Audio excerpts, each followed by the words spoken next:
पढ़ने के टाइम और खाने के टाइम कुछ समझौता नहीं, जो आ गया लपेट दो यहाँ पे। अगर आप कोई बुक पढ़ रहे हैं या पीडीएफ पढ़ रहे हैं तो वहां क्या होता है कि पूरी किताब ऐसी नहीं होती है कि आपको याद हो जाती है, कुछ कुछ चीज उसमें भूलती है। जो चीज ज्यादा भूलती है उसको आप क्या कीजिए, अंडरलाइन कीजिए या हाइलाइटर लगाइए और उसको बार बार रिवीजन कीजिए। देखिए, पढ़ने से रिजल्ट नहीं होगा, जितना आप रिवीजन करेंगे उससे रिजल्ट होगा। अमूमन शिकायत होता है बच्चों को कि सर हम भूल जाते हैं। कौन नहीं भूलता है भैया, सब लोग भूलते हैं। रिवीजन जो आप करते रहेंगे वो नहीं भूलेंगे। नॉर्मली बच्चे रिवीजन में गलती क्या करते हैं, पन्ने पलटते रहते हैं, नोट्स देखते रहते हैं और नींद बड़ी अच्छी आती है, रिवीजन नहीं होता है। लेकिन रिवीजन अगर अच्छी करनी है ना बच्चों, तो रिवीजन को अच्छी करने के लिए सबसे अच्छा तरीका है फास्ट रीडिंग करो। जो भी आपके नोट्स आपने बना रखे हैं फास्ट रीडिंग करो। कहीं पे स्टक हो रहे हो तो उसको एक बार छोड़ दो और सीधा किस पे जाओगे, क्वेश्चंस पे जाओगे। एवरीडे चैप्टर वाइज टेस्ट दो, do more and more questions, जिसमें लास्ट 5 साल के PYQ आप सबके लिए भगवान के बराबर है। कोई कहता नहीं कि तुम बड़ी बातें करो, छोटे घर के हो, क्योंकि अगर तुम बड़ी बातें करने लगे तो एक दिन तुम बड़े हो जाओ। जो विचार तुम्हारे मन में 24 घंटे चल रहा है तुम वहीं तो पहुंचोगे। तुम्हारा अगल बगल हर आदमी चाहता है कि तुम डरे रहो। जब भी तुम रीड कर रहे हो तो बहुत सारे बच्चे क्या करेंगे, बेड पे पड़े पड़े ऐसे ऐसे रीड करते रहेंगे। सबसे घटिया तरीका है। तुम्हें क्या करना है, एक टेबल पे बैठो, अपनी एनसीईआरटी को नीचे रखो और साइड में एक रफ नोटबुक रखो। साइड में एक रफ नोटबुक रखो। याद रखना ये रफ नोटबुक है, फेयर नोटबुक नहीं है। अब करना क्या है, जैसे जैसे तुम एनसीईआरटी पढ़ रहे हो तो अपने हाथ में एक पेन रखो और एनसीईआरटी को रीड करते रहो। साइड साइड में कुछ भी लिखते रहो। कुछ भी मतलब भैया क्या लिखे, क्रश का नाम लिख देंगे, अरे नहीं वो सब नहीं लिखना है। लिखना क्या है, जब तुम्हें पढ़ रहे होगे उस टाइम पर तुम्हें कुछ चीजें इंपॉर्टेंट लग रही होंगी, वो तुम यहाँ लिखते रहो। इसको बाद में नहीं पढ़ना, ये केवल रफ के लिए है। बट इससे होगा क्या, इससे क्या होगा, एक तो तुम्हें नींद नहीं आएगी और जब नींद नहीं आएगी तो फोकस बना रहेगा और जब फोकस बना रहेगा तो ऑटोमेटिकली तुम्हारी जो रीडिंग स्पीड है वो बढ़ने लगेगी। आपने कभी नोट करा है कि जब पढ़ने बैठते हो, पढ़ाई की जो स्टार्टिंग होती है वो बहुत ज्यादा मुश्किल होती है। उस समय पर आपका ध्यान जाता है कि फोन चला लूं, यार ये कर लूं, यार वो कर लूं, यार ये कर लूं। कितनी बार होता है नहीं, बट वो केवल और केवल 10 मिनट के लिए होता है। अगर आपने 10 मिनट तक कंट्रोल कर लिया खुद को, 10 मिनट तक अगर आपने कंट्रोल कर लिया तो आपका जो डिस्ट्रैक्शन है ना वो बिल्कुल खत्म हो जाएगा 1 मिनट के अंदर। मतलब आज से जब भी डिस्ट्रैक्टेड हो खुद से क्या बोलना है कि ठीक है यार 5-10 मिनट पढ़ लेता हूं, बस 5-10 मिनट पढ़ लेती हूँ, इससे ज्यादा नहीं पढ़ूंगी, बस 5-10 मिनट और। अगर तुमने 5-10 मिनट पढ़ा, उसके बाद तुम्हारे जो मन का डिस्ट्रैक्शन है, तुम्हारे मोबाइल फोन का डिस्ट्रैक्शन है, वो सारे डिस्ट्रैक्शन खत्म हो जाएंगे और तुम आराम से फोकस के साथ पढ़ाई कर सकते हो।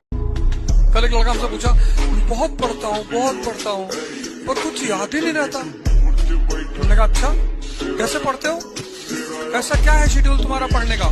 कहा सुबह उठता हूँ, कितने बजे? कहा 6 बजे उठ जाता हूँ, फिर पढ़ने बैठ जाता हूँ। मैं कुछ खाते पीते नहीं हो? नहीं खाता हूँ। रात में जो है 7-8 रोटी रखता हूँ, फिर सुबह रोटी दूध। मैंने कहा 10,000 साल तक पढ़ोगे तब भी कुछ नहीं याद होगा, क्योंकि कुछ अंदर जाएगा तब तो यहाँ रुकेगा। जा ही नहीं रहा है, क्यों नहीं जा रहा है? जैसे ये भरेगा ये बंद हो जाएगा। इतना जबरदस्त कनेक्शन है इसका। तो रिवीजन करने का सबसे बेहतरीन तरीका होता है किसी और को पढ़ा लो। अब तुम बोलोगे भैया मेरे तो दोस्त ही नहीं है यार, मैं तो तन्हाई में रहता हूं, मेरा तो कोई दोस्त ही नहीं है। दिक्कत की बात नहीं है, खुद को पढ़ाओ। एक कॉन्सेप्ट पढ़ा आपने, एक चैप्टर आपने पढ़ा, बुक को करा बंद, नोट को करा बंद। अब अपनी टेबल पे बैठो, या तो खड़े हो जाओ या फिर नीचे घूमते घूमते आपको क्या करना है, खुद को पढ़ाना है। बोलते चलो कि ठीक है आज हमने पढ़ा लाइफ प्रोसेस के अंदर ये होता है, फिर ये होता है, फिर ये होता है, फिर ये होता है, फिर ये होता है, फिर ये होता है, फिर ये होता है। खुद को पढ़ाओ। आप खुद को पढ़ाओगे ना, मैं आपको बता रहा हूँ, आपको वापस से रिवीजन करने की जरूरत नहीं पड़ेगी। हमारे यार मास्टर कहते थे कि यार आप पूरे साल कितनी मेहनत कर रहे हो फर्क नहीं पड़ता, आखिरी के टाइम में अगर आपने रगड़ लिया ना तो आप फोड़ दोगे एग्जाम को। और ये मैंने खुद फील करा है। आप यार पूरे साल कितनी प्रोक्रेस्टिनेट कर रहे हो, नहीं फर्क पड़ता, कोई बात नहीं, अब तो आंखें खुल गई, अब तो मेहनत कर लो। हाफ ईयरली में कम नंबर आए बहुत बढ़िया बात है, प्री बोर्ड में कम नंबर आएंगे बहुत बढ़िया बात है। अरे चोट तो लगेगी, इसी देख के उठ जाओ, इसी देख के समझ लो कि यार ठीक है आगे कुछ करना है, ठीक है यार अब मेहनत करनी है, इसी एज अ मोटिवेशन लेके आगे बढ़ लो। आगे देखो, अतीत गुजर गया छोड़, 70 गलतियां हुई भूल जा, 20 पाप हो गए भूल जा, लेकिन किसी दिन तो रोक ले रे, अब तो आगे का जीवन अलग कर ले। बिल्ली 100 चूहे खाने के बाद हद चली तो भी कोई बुराई नहीं है। रात को सोने से पहले अगर तुम खुद को ये बोलते सो रहे हो ना कि मैं तो बहुत बेवकूफ हूं यार, आज भी नहीं पढ़ पाया, आज भी नहीं कर पाया, कभी नहीं पढ़ पाओगे, कभी गोल को अचीव नहीं कर पाओगे। तुम्हें क्या बोलना है, ठीक है यार आज मेहनत लगाई, कल और मेहनत लगानी है, कम से कम आज मैं 4 घंटे तो पढ़ा। पहले तो मैं 1-2 घंटे ही पढ़ रहा था। खुद से अगर पॉजिटिव रहोगे, मैं बता रहा हूं लाइफ अचानक से बदल जाएगी, अचानक से। और ये सबसे बड़ी गलती है जो कि हर एक स्टूडेंट करता है। पढ़ लिख कर इतना काबिल बने कि लड़की भले रिजेक्ट कर दे लेकिन उसका बाप सेलेक्ट कर ले।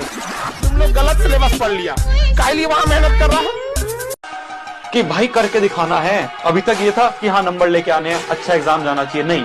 अब ये हो गया कि करके दिखाना है, चाहे कुछ भी हो जाए। चेयर टेबल पे बैठ के पढ़ूंगा, 3-3, 4-4 बजे तक पढ़ूंगा, अच्छे नंबर लेके आऊंगा।